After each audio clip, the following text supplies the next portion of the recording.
Okay, next essay we're going to do is 2006 July question 4. Again, this is a straight corporations question. Of course, you're not going to know that before you really get into it.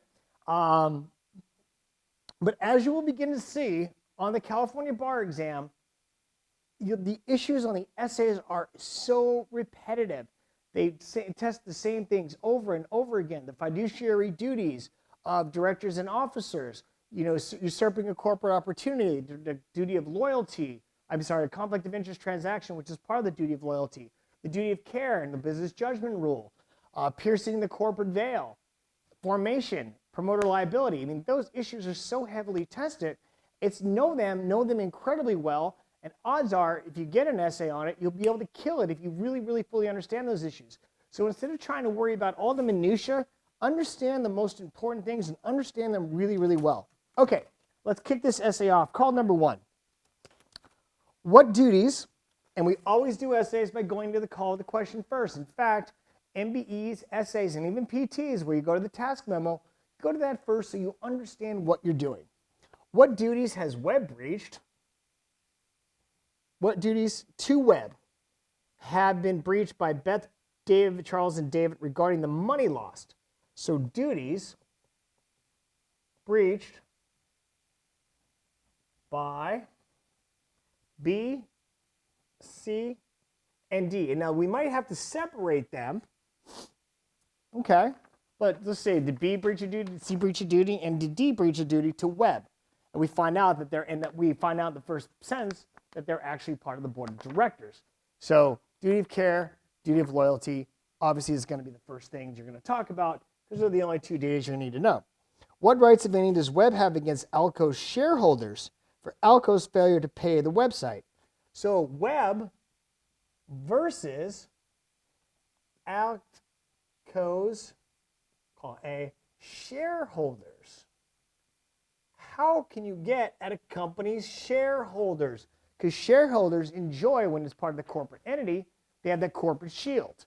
Oh, you can pierce the corporate veil. You can get into that corporate shield. So I can already tell if you're going to sue a company's shareholders, there's only one way you can do it, and that's by piercing the corporate veil. So it's interesting, in this essay, the calls of the question with the duty of loyalty and duty of care,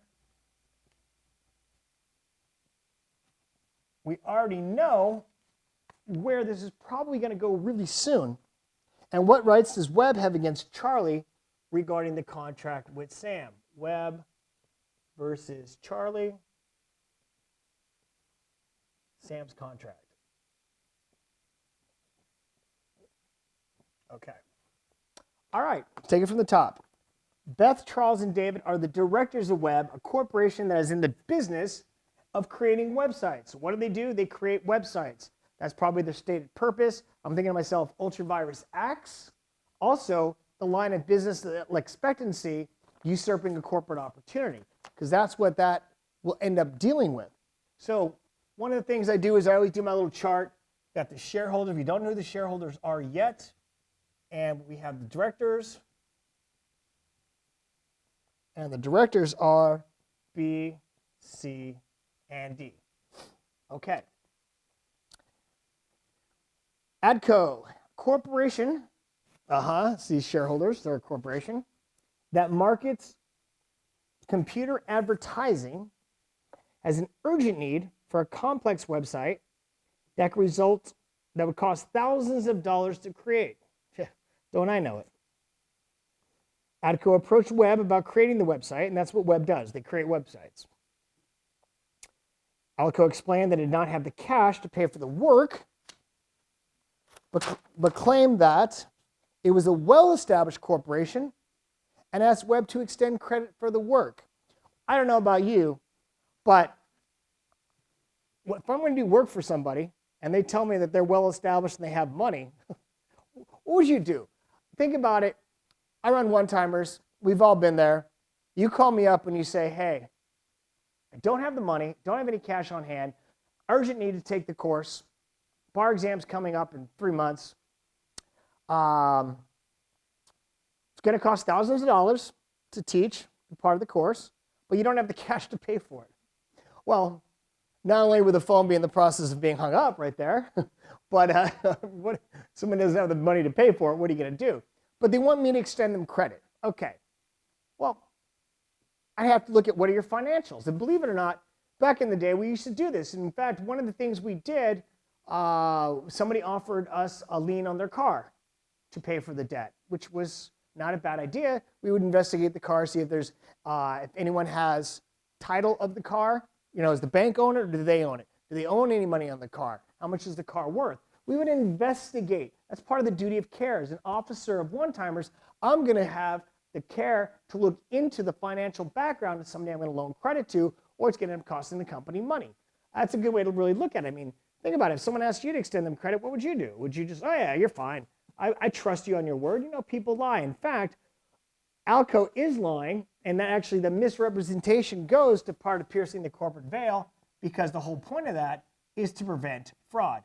Now, I know that on the first read, you're not going to know this, but I'm assuming you've read the fact pattern at least once, hopefully twice, and now we're doing the analysis and breakdown after that. Now, I can probably do it on a first read, except sometimes I'm not going to know who all the parties are, but I will read it once or twice before I even go through this. That's why it's highly recommended that you read each essay carefully at least 3 times. Not skim it once and then kind of read it the second time, which a lot of you do, and you wonder why you end up shooting yourself in the foot and getting low grades. The problem isn't your writing, your problem is your approach to how you go about it. And it's that, and you just don't know it well enough for the 2 reasons. But a lot of the times, a lot of the stuff isn't that difficult if you actually slow down and read carefully, which is why I call it the critical breakdown, where you'll see the red in the fact pattern that goes through and says, hey, look, this is what's going on if you just see it. Okay, so the whole point of piercing the corporate veil is to prevent fraud. And injustice has to be done, okay? So it's prejudice to third party. That means the shareholders are doing something that's a little bit unfair, and here looks like ADCO, whoever's representing them, is misrepresenting their financial ability. And of course, if Webb ends up relying on it, we might be able to pierce the corporate veil because of the fraud on the creditors and the injustice being done. Okay, so B, C, and D unanimously agreed to take on the work, which to me seems a little bit hasty. Aha, conditioned upon a prior review of ALCO's financial statements and a determination of its credit worthiness. That is brilliant. That is the duty of care, perfectly said. And let's say that you do that and you do the financials and it looks like the company is very solvent and they have a lot of money. And in the time that you do the work for them, if they owe you the money, let's say something tragically happens to the company that's unforeseen and they don't have the money to pay you. The business judgment rule will protect that decision as long as that decision was in good faith. I made an informed decision that was in the best interest of the company. That's what the duty of care is all about. So now we have the duty of care. It's going to be 1. All right? And whether you put each one first, it really doesn't matter. That type of organization for the exam is almost immaterial. I like to do things in order. Sometimes there's no precise order, and that's okay. Duty of care, duty of loyalty. Here, piercing the corporate veil, I mean, you just want to do 1, 2, and 3 and separate them so at least you get that type of organization. And notice I put a 1, 2, and 3 because the examiners put a 1, 2, and 3. They put an ABC, I'll put an ABC. They put a 1A, 1B, 1C, I'll put a 1A, 1B, 1C. Why? Because I don't want to piss off the grader. I want to give them exactly what they have, exactly how they see it. I want them to see my essay and my answer the exact same way. So when students turn in these essays without, it's all I see is a bunch of headings that are underlined, and it's hard to tell where one starts and one ends. And why not just make it easy for them? 1, 2, 3. Number it exactly how they have it, which is how every single model answer is written. And that's what you're supposed to get out of the model answers, is to really follow exactly how you're supposed to do it. Here's the issue, here's the rule, here's the analysis. Okay? And the conclusion is going to be however you came out on the matter based upon what you've decided and the facts that were given to you. Okay. Duty of care. Best interest of the company.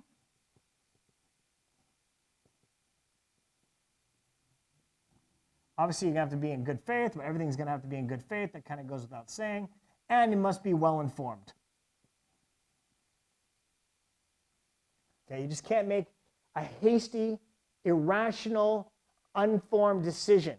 Carelessness. It's the duty of it's the duty of preventing carelessness is what it really should say, because they want to prevent you from being careless, and that's when you actually exercise care by looking at how would somebody a reasonable person in their position do it. I know as an officer of the corporation, I do everything that's in the best interest of one-timers because that's where my loyalty is. And I wouldn't harm them by making an ill-informed, hasty decision by providing services without getting paid for them. Okay. So they decided to do it with a review of the financial creditworthy. After learning this, they contacted David and told him that the sooner so then Alco starts pressuring them. And he tells David, hey, sooner you can get this started, the sooner I'll be able to pay you. Makes sense. I mean, generally, if I extend credit to someone who takes the course, they become a lawyer, they're going to be able to pay me a lot sooner than if they don't become a lawyer. But is that a risk you're willing to take in the best interest of the company? David was anxious to obtain their business. Fair enough. He wants to make some money. I get it. He falsely, you can't do that. So the first thing we're going to do is talk about David and his duty of care, because I think his duty of care is going to be different than the other two. So we have B and C here. What David did was he lied. And lying to other people in your company, I'll be honest, the people in my company, Sterling, Christine, Ryan, Frank, Yvonne, and another Christine, I never had any of them lie to each other or ourselves. In fact, we had one person who was working for the company that did, fired immediately, because we don't put up with that. And so why would D lie to people that are part of the board of directors? That doesn't make any sense. It's not going to be good business. So he breached his duty of care because you can't possibly argue in any manner that this was in the best interest of the company by lying to the other board members. So he's not acting in good faith. Clearly no good faith. He said he obtained a review of ATCO's financial statements, and based on his review, we should proceed with the work.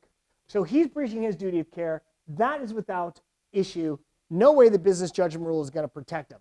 Now, duty of care goes here. Question is, does the business judgment rule protect B and C? Well, are they acting in good faith in the best interest of the corporations? They did say we have to review their financial statements before we make the determination. And part of the business judgment rule allows you to rely on competent professionals. Part of the duty of care and business judgment rule is the same thing. Business judgment rule is more of a defense, a protection. Rely on competent professionals. Okay. So do B or C have any reason to doubt David? There's no facts here that say that. And I personally wouldn't think one of my members of my board of directors, part of my company, would lie, because we're all in this together. We want to see things succeed. So I think a good argument can be made that B and C were relying on David. He said that he did it. They have no reason to suspect otherwise. However, it says Beth and Charles, without further inquiry, agreed. That right there should be a tip. You have to get into discussion. Wait a second. What should they have done? You have to ask yourself that question. Or what more could they have done? Just blindly go, oh, yeah, great. If someone tells me something, yeah, I think we should maybe we think we should hire this person, or I think we should go with this option, or I think we should use this facility. I'll be like, okay, why do you think that? Oh, I did some research. All right, what research did you do? How did you find this? Where did you compare it to? Give me a little bit, like what? Because David said that he obtained a review of their financial statements. Okay, let me see what you saw. Or how much money do they have? Do some inquiry, investigate a little bit. That's part of the duty of care. You have to be well informed before you make a decision. I wouldn't make a decision for one-timers unless I had all the facts. And that is part of the duty of care. And even though their business judgment rule may protect them because they're relying on David and that he had obtained it, they didn't do any further inquiry. They didn't ask to see the documentation. They didn't proceed with any questions about, okay, well, what did you find? Or where did you look? Or how did you obtain the information? Or how much money do they have? How, where are their debts? Where are their assets? How much did they make? What kind of taxes did they pay that year? Nothing. So The duty of care also requires the directors reasonably inform themselves on all matters and that the decision be duly deliberated.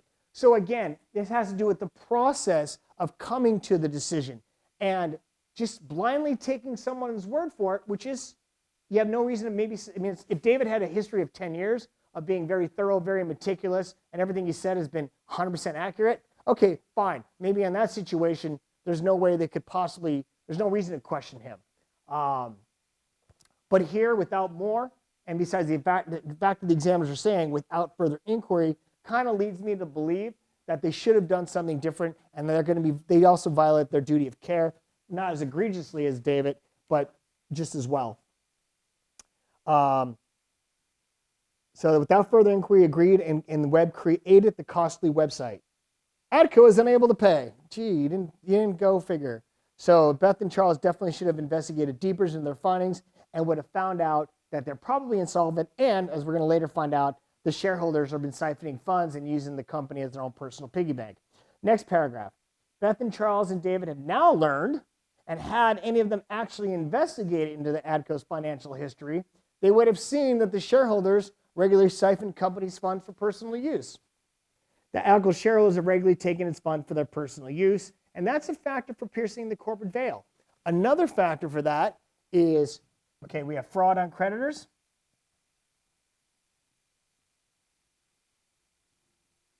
Misrepresentation. Not observing corporate formalities, which means, well, better yet to say the alter ego, because they're using ALCO as their personal piggy bank. So siphoning corporate funds. So what I would do, instead of trying to memorize, because I don't like using that word, I don't think you need to memorize anything, I need to understand things. Sure, it does help to remember things, but it really, really helps to understand things. Well, how did I prevent fraud? Well, he lied to him, misrepresentation. Oh yeah, I'll bring that up. And injustice. They did the costly work, and they're not getting paid for it. So I say that's a little bit of injustice, definitely suffered prejudice. That's how I remember things, by seeing what they give me. Okay, fraud on creditors. You're a creditor, you took them on credit, they lied to you about their financial ability to pay. Misrepresentation. The fact that they're siphoning off corporate funds, instead of memorizing them, they just give it to you and just discuss the factors that are there. So the question is, do you need to remember every single thing? No, the answer is no. You don't need to remember every single thing, but definitely discuss what's relevant. Also, you also see that, oh, they entered into a contract. So we have versus contract versus tort credit victims. Tort victims are more likely to be protected because they didn't voluntarily get injured by this person, whereas a contract claimant had the ability to investigate it. So that's actually a factor the court's going to consider. Well, you guys want us to pierce ADCO's corporate veil, but the directors at Webb had the opportunity to investigate their financial background. Nevertheless, there was fraud, it was a misrepresentation, they've been siphoning off corporate funds, and ADCO, totally an injustice and definitely fraud on a creditor because they lied to them and they created this costly website and they're not going to get paid at all for it. I think that would be unfair. So you would hold the shareholders of ADCO personally liable. And that's your analysis of number 2. Moving on. In an unrelated transaction, Charles received a call from his friend Sam, who wanted Webb. Notice what happens when you read carefully. Charles received a call from his friend Sam. Okay, so that might be in his personal capacity. But Sam called Charles, but he wanted Webb to do the work. So this is actually not in his personal capacity. This is on behalf of the company. So it's part of the corporation's, it's in his corporate capacity. And it's part of the corporation's line of business. They definitely expect these type of calls. So it's expectancy. And what does all this go to? All this has to do with the duty of loyalty and usurping a corporate opportunity. Is this an opportunity that Webb would want? Or what does Webb do? Well, they create websites. What does Sam want? Web to create a website. Clearly, Charles stole this opportunity. It's a no-brainer. He definitely breached his duty of loyalty by taking an opportunity that belonged to the corporation. He didn't present it to the company.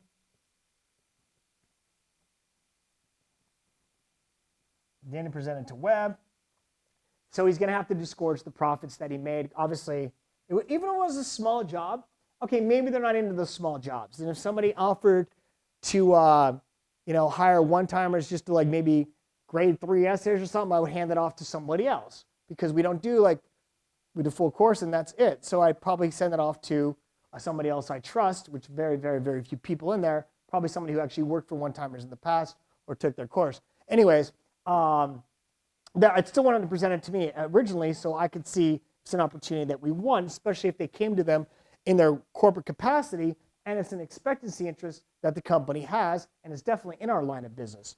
So it says he received a call from friend Sam who wanted Web, so he wants Web to create the website, to create a new game site, and creating websites is within Web's line of business, there's no doubt about that. Charles told Sam the new game website was such a small job they could do it at home for less money than Web. I don't know if that's true. I don't know if Web does small jobs, but I still think he's taking the opportunity that belongs to the corporation because maybe they do small jobs. And if they have a corporate policy of not doing jobs under $10,000, fine. Maybe they wouldn't want it. He should still present it to him. It's loyalty. It's like if you were married and I don't know, you gave somebody your number, your number, and you end up thinking it was like for a business thing, but you're like, okay, I see that person is now calling me on a personal level. You should probably tell your spouse about it. That's part of the duty of loyalty. Be loyal to the person. Let them know. I don't know. I'm trying to use a good example. I don't know if I'm doing a great job on it. Okay, Charles told Sam to send the payment for the game website to his home. He's clearly being a little deceivious. He doesn't want the company to know. Sam was pleased with the work. That's great. And sent the check to Charles as requested. So Charles must disgorge any profits that he made on this deal with the corporation because Beth and David learned of this transaction and now we'll have him disgorge the profits. Okay, call number 1. What duties to Web, if any, have been breached by Beth, Charles, and David? Well, it's the duty of care. So David lied to them. First of all, the board initially acted with due care. Reasonably prudent directors would have done the exact same thing. Hey, before we extend credit, let's find out their credit worthiness. However, David actually did no research. He did not become informed. He would have found out they were siphoning company funds, and that red flag would have caused them to decline doing the work because they knew they weren't going to get paid for it. And lying to the corporation is never in the corporation's best interest. So David clearly breached his duty of care. Now, in terms of Beth and Charles, they didn't probe at all. They failed to make any inquiry into David's findings. They didn't ask him to provide any financial statements or how his conclusion was reached. But they might have had no reason to doubt him. So maybe they acted reasonably in determining in relying on David's determination, and they had no reason to believe he was untrustworthy. At the same time, I think even a little bit of an inquiry, even further pressing just a little bit, probably was the best interest of the corporation. And clearly, by not doing that, I think they probably breached their duty of care. David definitely did. B and C most likely did. And the business judgment rule is not going to protect these two because they did not, they were careless in the process of investigating by not even inquiring into David's recommendation. In terms of piercing the corporate veil, an injustice is going on. Equity probably requires ADCO's shareholders becoming personally liable. They're using the corporate treasury as their own piggy bank. Their resources are being drained off by the shareholders. They didn't leave enough cushion to pay creditors. They're attempting to avoid paying their creditors, and they misrepresented their financial ability. Okay? And finally, with Charles and the duty of loyalty, he took advantage of an opportunity that belongs to the corporation. He didn't give the company a chance to act. And even though he took the call from a friend, he took it in his corporate capacity, his official capacity, because again, Sam wanted Web to create it. He specifically stated that. So Charles should have first presented to the corporation, and now he's going to have to disgorge any profits that he made. Okay, that was actually a pretty easy question that dealt with the most heavily tested topics in corporations. This is a very, very good essay to get extremely familiar with, especially if you have an idea or a feeling that corporations might show up on the bar or on a law school exam if you happen to be in law school right now. And that's it. That's a wrap. July 2006, July, question 4. Thanks for listening.